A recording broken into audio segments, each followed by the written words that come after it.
Sous une pluie fine qui tambourinait sur les toits de tôle de Kumba, une ville nichée au bord de la rivière Ngoro, Issa Diallo, 50 ans, était assis seul dans le grand salon de son compound. Les murs ornés de pagnes wax aux motifs éclatants au rouge, ocre, bleu, semblaient vibrer dans la lumière tamisée des lampes à huile. Issa, peau d'ébène luisante, portait un boubou bleu simple, contrastant avec sa réputation de marchand de tissus prospères. Ses yeux perçants, autrefois pleins d'assurance, fixaient une photo encadrée, son mariage avec Awa, il y a 20 ans. À ses côtés, sur la photo, leurs enfants, Fatim, 25 ans, et Modibo, 28 ans, souriaient. Mais ce soir, ce sourire semblait faux, comme un masque peint sur du tissu fragile. Issa avait bâti un empire à Kumba. Ses entrepôts débordaient de pagnes importées de Bamako et de tissages locaux, prisés jusqu'à Sikasso. Les vendeurs du marché chantaient ses louanges, et les djembés résonnaient lors des fêtes qu'il finançait. Pourtant, un vide pesait sur son cœur. Awa, toujours élégante dans ses robes de créateur, ne le regardait plus avec chaleur, seulement lorsqu'il lui offrait un nouveau collier en or. Fatim, sa fille, ne l'appelait papa que pour financer ses voyages à Dakar ou Abidjan. Modibo, son fils aîné, parlait sans cesse de l'entreprise, mais ses mots manquaient d'affection, comme s'il ne voyait en Issa qu'un tremplin pour sa propre gloire. Ce soir-là, alors que la pluie murmurait contre les fenêtres, Issa traversa le compound jusqu'au grand manguier au centre de la cour. Ses branches noueuses, baignées par la lumière de la lune, semblaient murmurer des secrets anciens. Il s'arrêta, attiré par des voix venant d'une pièce voisine. Derrière un rideau de perles, Awa parlait à une amie, sa voix basse mais claire. Si Issa disparaît, je serai enfin libre. Plus de ses règles, plus de son ombre. M'avrai vie convincerà. Les mots frappèrent Issa comme un coup de poignard. Ses jambes vacillèrent, et il s'appuya contre le manguier, son écorce rugueuse sous ses doigts tremblants. Était-ce vrai? Sa femme, celle qu'il avait aimée pendant 2 décennies, attendait sa mort?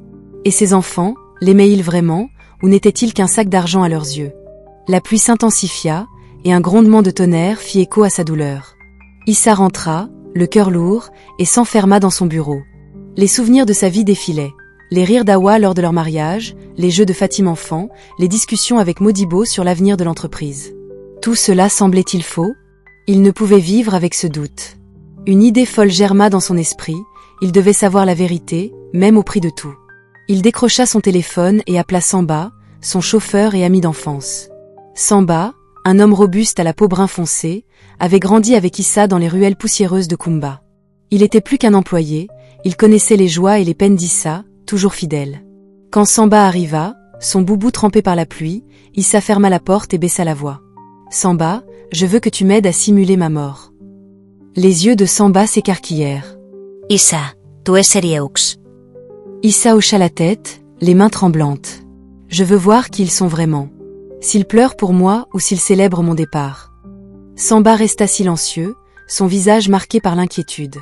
Il savait qu'Issa souffrait, mais un tel plan était risqué. « C'est dangereux, Issa.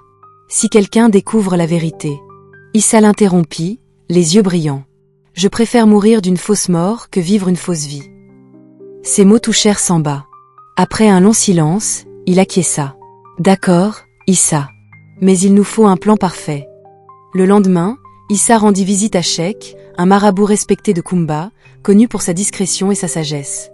Dans une case modeste ornée de talismans, Issa expliqua son plan.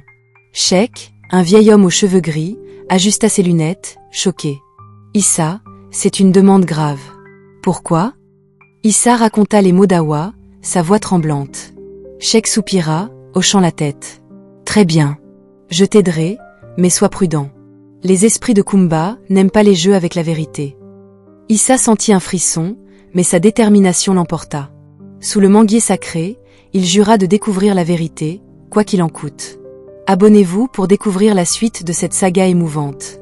Likez, commentez, que cache Awa et partagez pour plonger dans les mystères de Kumba.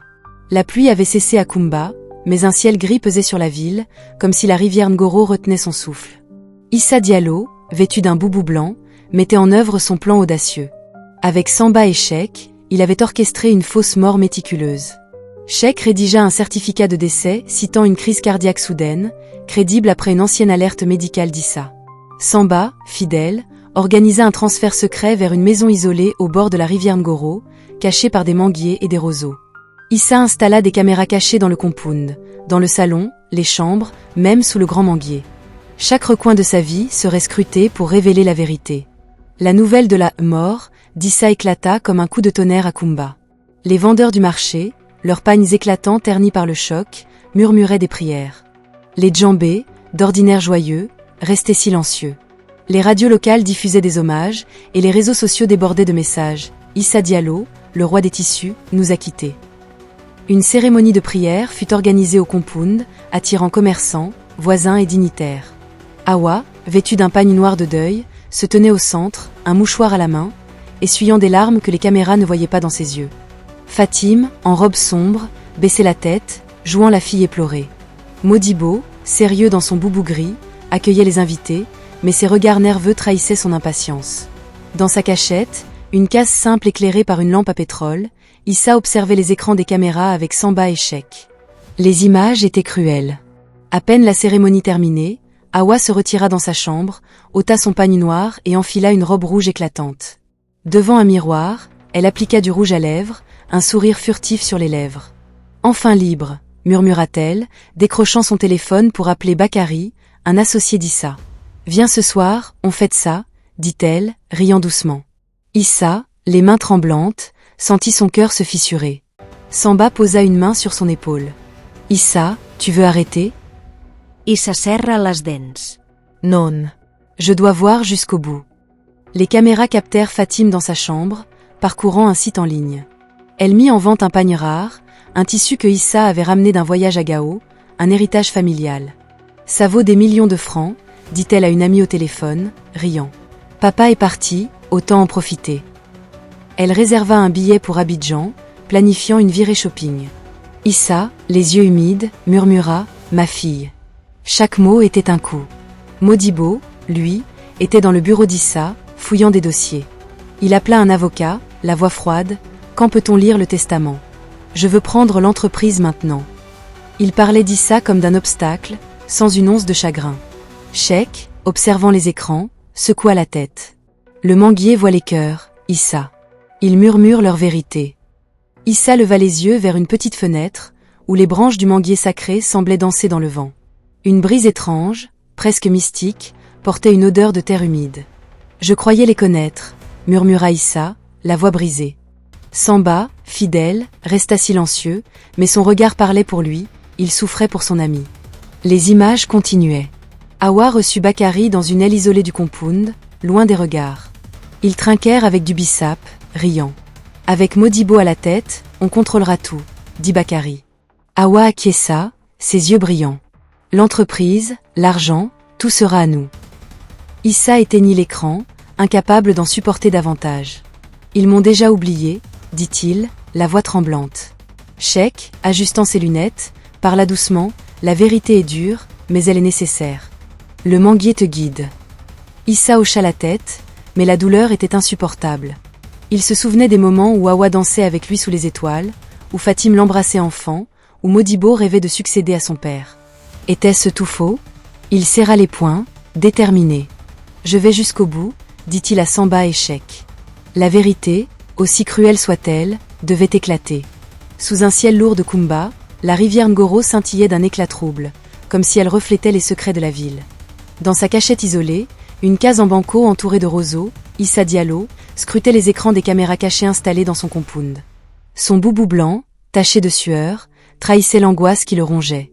Les images diffusées étaient implacables. Sa femme Awa, ses enfants Fatim et Modibo, tous révélaient leur vrai visage, loin des masques de deuil qu'ils portaient en public.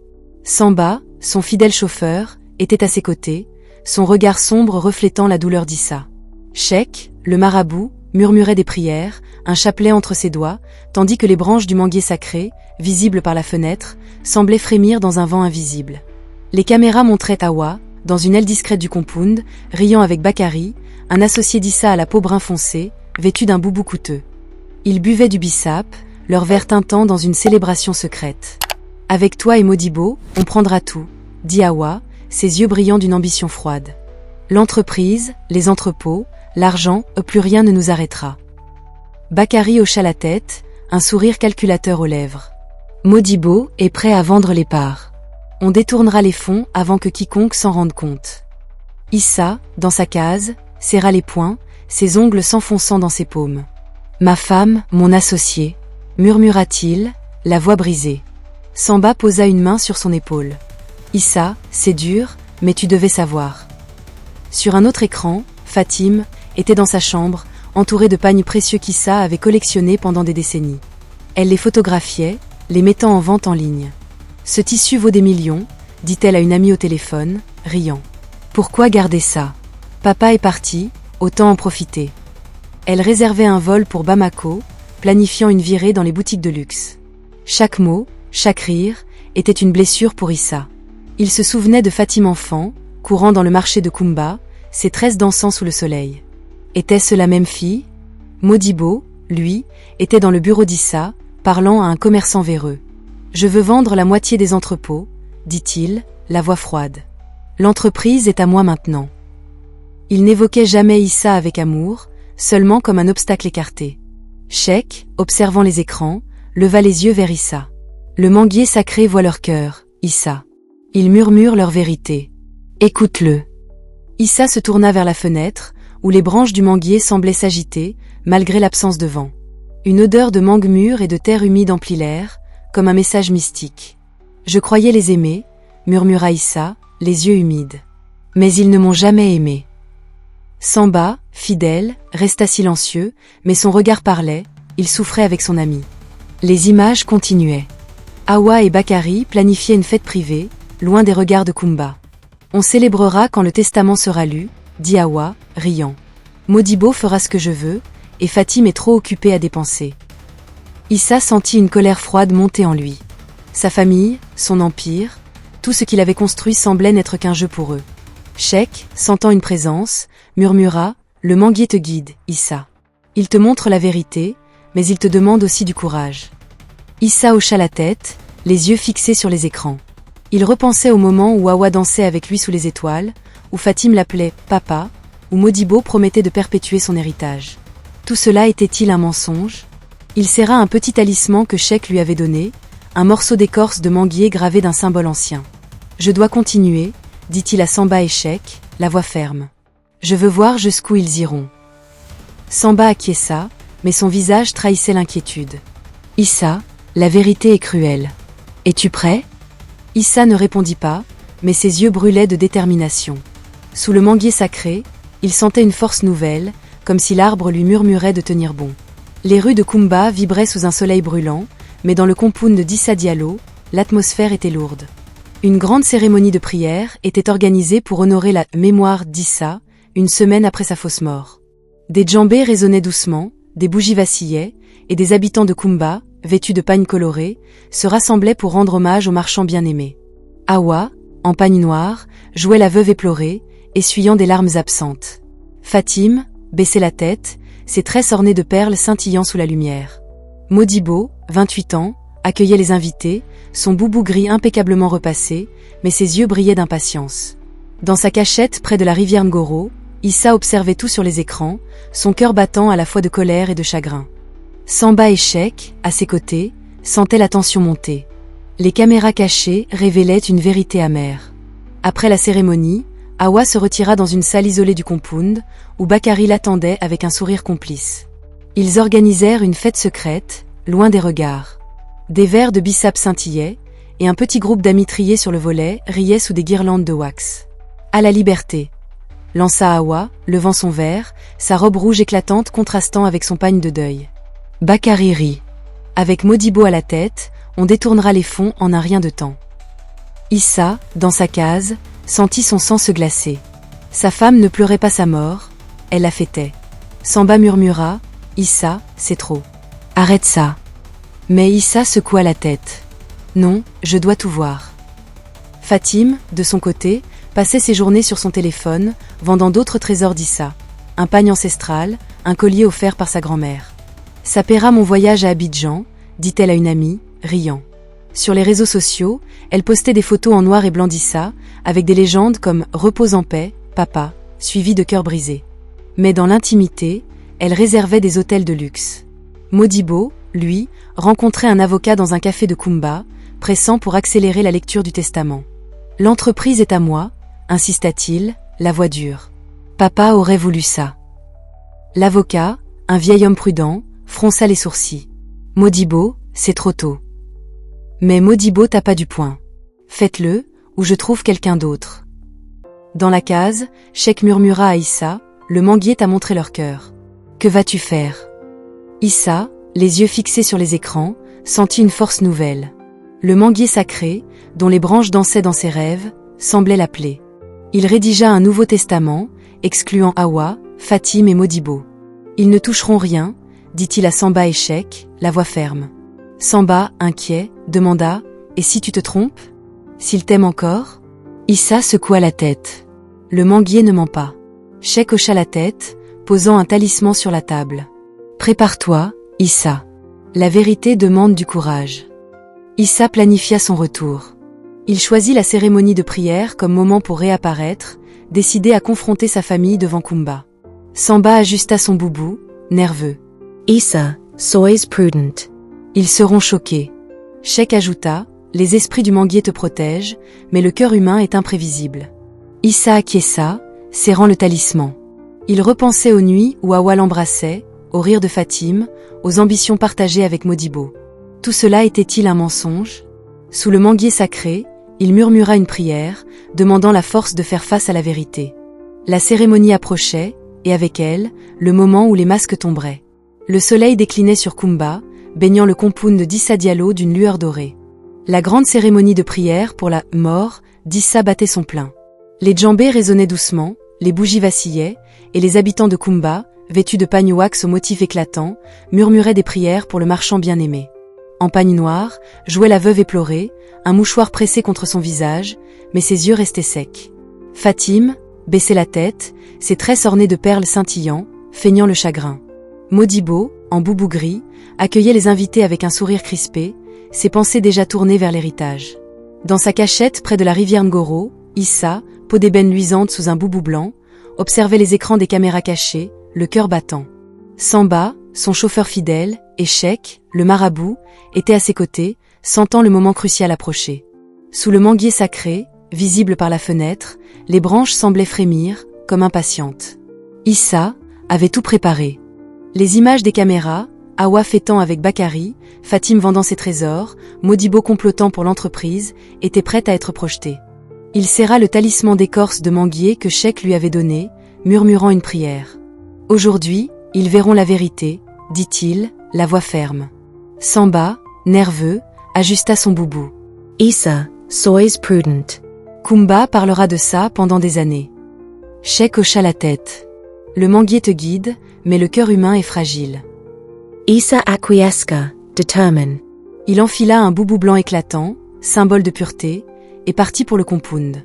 La cérémonie était à son apogée. Hawa prononçait un discours, la voix tremblante, mon mari était un grand homme. Il nous manque. Les invités hochèrent la tête, émus. Soudain, les grandes portes du compound s'ouvrirent lentement. Un silence lourd envahit la salle. Issa entra, majestueux, son boubou blanc scintillant sous les lampes. Les djembés se turent. Hawa lâcha son mouchoir, pâle comme la cendre. Fatim recula, les yeux écarquillés. Modibo laissa tu me somberre, balbutiant. Papa? Les invités murmurèrent, certains criant, d'autres s'évanouissant. Bonjour à tous, dit Issa, sa voix résonnant comme un coup de tonnerre. Vous priez pour mon âme, mais je suis bien vivant. Le chaos éclata. Issa leva une main pour calmer la foule, son regard perçant balayant l'assemblée. J'ai une histoire à raconter, dit-il, un sourire amer aux lèvres. Il alluma un projecteur, et les images des caméras cachées envahirent l'écran. Hawa et Bakari trinquaient à la liberté. Fatim vendait les pagnes d'Issa, riant, papa est parti, autant en profiter. Modibo négociait l'entreprise, froid et calculateur. La foule murmura, horrifiée. Hawa s'effondra sur une chaise, murmurant, impossible.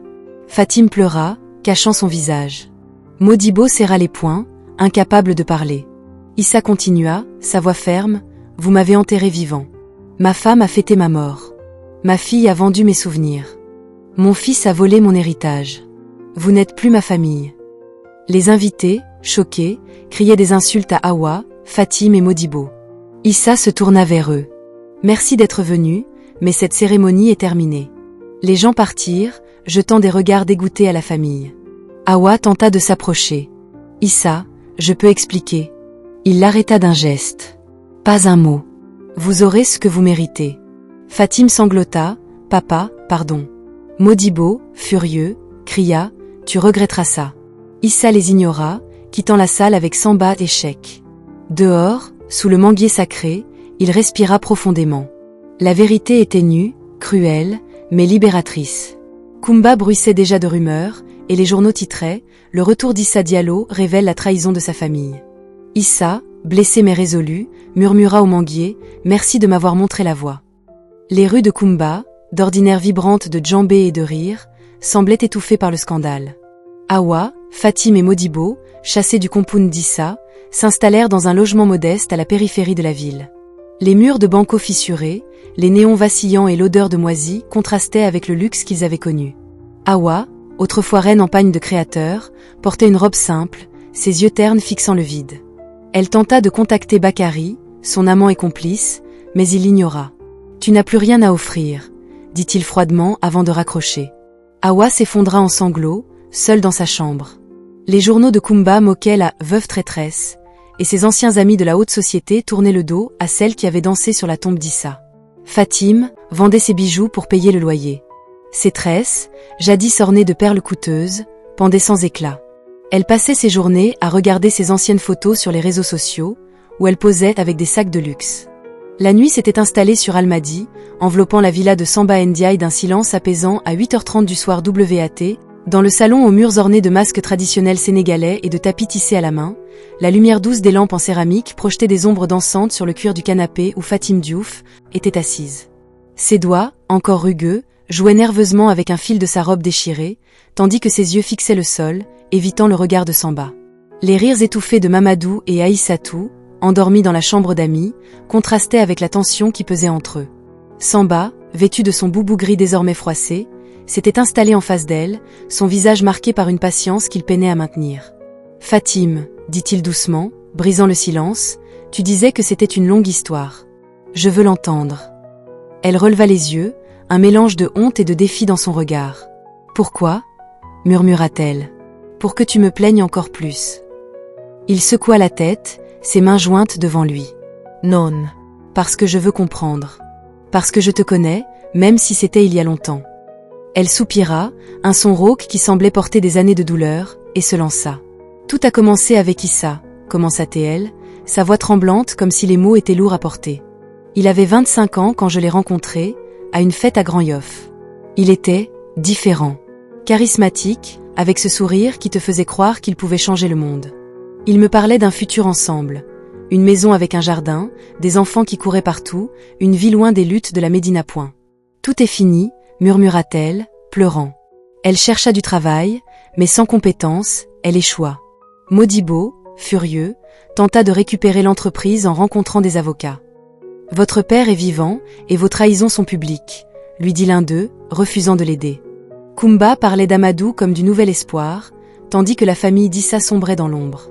Issa, sous le manguier, sentit une paix nouvelle. « Le manguier a choisi », murmura-t-il, serrant le talisman. Amadou, ému, promit « Je ne vous décevrai pas, monsieur. » Issa sourit. Une nouvelle ère commençait. Le soleil se levait sur Kumba, baignant la rivière Ngoro d'une lumière dorée qui dansait sur les eaux calmes. Issa Diallo, peau d'ébène luisante sous un boubou bleu simple, marchait dans son compound, le cœur allégé d'un poids qu'il portait depuis trop longtemps. Le manguier sacré, au centre de la cour, semblait murmurer une paix nouvelle, ses branches frémissant dans la brise matinale. La révélation avait ébranlé Kumba. Les journaux titraient « La trahison de la famille Diallo » et les vendeurs du marché, leurs pagnes wax éclatants, chuchotaient des prières pour Issa, le marchand honnête. Hawa, Fatim et Modibo, chassés, avaient sombré dans l'ombre, leur chute devenant une leçon pour la ville. La cupidité détruit les cœurs. Issa, assis sous le manguier, repensait à la cérémonie. Ses mots avaient tranché comme une lame, « Vous n'êtes plus ma famille ». Hawa s'était effondrée, Fatim avait pleuré, Modibo avait crié. Mais Issa, guidé par une vision du manguier, avait tenu bon. Samba, son fidèle chauffeur, l'avait soutenu, « Tu as fait ce qu'il fallait, Issa ». Sheikh, le marabout, avait ajouté, « Le manguier a révélé leurs âmes. Maintenant, plante une nouvelle graine ». Issa avait choisi Amadou, le jeune apprenti de 22 ans, peau brun clair, qui travaillait dans ses entrepôts avec humilité. Amadou n'avait jamais demandé plus que son salaire, aidant les ouvriers et respectant Issa comme un père. Lors d'une visite au marché, Issa l'avait vu partager son repas avec un vendeur de bissap dans le besoin. Touché, Issa l'invita au compound. « Amadou, tu m'as toujours traité comme un père, pas un patron », dit Issa, posant une main sur son épaule. « Aujourd'hui, je te donne mon héritage. » Amadou, en boubou simple taché de sueur, balbutia, « Monsieur, pourquoi moi? Je ne suis qu'un apprenti. » Issa sourit. « Parce que ton cœur est pur. Tu es ma vraie famille. » Amadou, ému, serra la main d'Issa. « Je ne vous décevrai pas. » Issa, apaisé, commença à former Amadou. Il passait des heures dans le bureau, Issa expliquant les secrets du commerce des tissus. Négocier avec les tisserands de Bamako, choisir les motifs wax qui se vendent au marché de Kumba. Amadou apprenait vite, ses yeux brillant d'une ambition saine, pas cupide. « L'argent est un outil, pas un maître », répétait Issa, citant les murmures du manguier. Kumba bruissait de l'histoire. Les djembés du marché résonnaient plus fort, célébrant Issa comme un homme juste. Les vendeuses de bissap offraient des verres gratuits aux ouvriers d'Issa, et les griots chantaient sa légende, Issa Diallo, qui a vu les masques tomber sous le manguier. Amadou, désormais héritier, transforma l'entreprise. Il lança des projets pour la communauté, des écoles pour les enfants des vendeurs, des marchés couverts pour les tisseuses de wax. « Monsieur Issa m'a donné une chance, je veux en donner aux autres », disait-il, la voix humble. Les habitants de Kumba l'admiraient, voyant en lui un roi sans couronne. Awa, Fatim et Modibo, déchus, s'installèrent dans un logement modeste à la périphérie, ses murs de banco fissurés et ses néons vacillant contrastant avec le luxe perdu. Awa, abandonné par Bakary qui avait fui à Sikasso, sombrait dans l'isolement, ses pagnes de créateurs vendus pour payer le loyer. Fatim, sans argent pour ses voyages, vendait ses bijoux au marché, ses tresses ornées de perles ternies par les larmes. Modibo, furieux, tenta de défier Issa devant les anciens, mais Cheikh, présent, révéla « le manguier a jugé ». Modibo fut chassé, ses rêves d'empire brisés. Leur chute devint une morale à Kumba, la trahison empoisonne les racines. Issa, sous le manguier sacré, planta une mangue, symbole de renouveau. « Pour une nouvelle vie », murmura-t-il, sentant une brise douce, comme un murmure approbateur. Il invita Amadou à dîner, où Samba et Cheikh se joignirent à eux, riant autour d'un plat de thiéboudienne. Issa, enfin paisible, murmura « La vérité m'a libéré ». Amadou, ému, promit « Je serai digne de ton héritage ». Kumba prospéra, et la légende d'Issa devint un chant griot, cherchez la vérité, pas les ombres. Abonnez-vous pour explorer d'autres sagas mystiques. Likez, commentez, quel héritage choisiriez-vous? Et partagez pour célébrer la vérité de Kumba.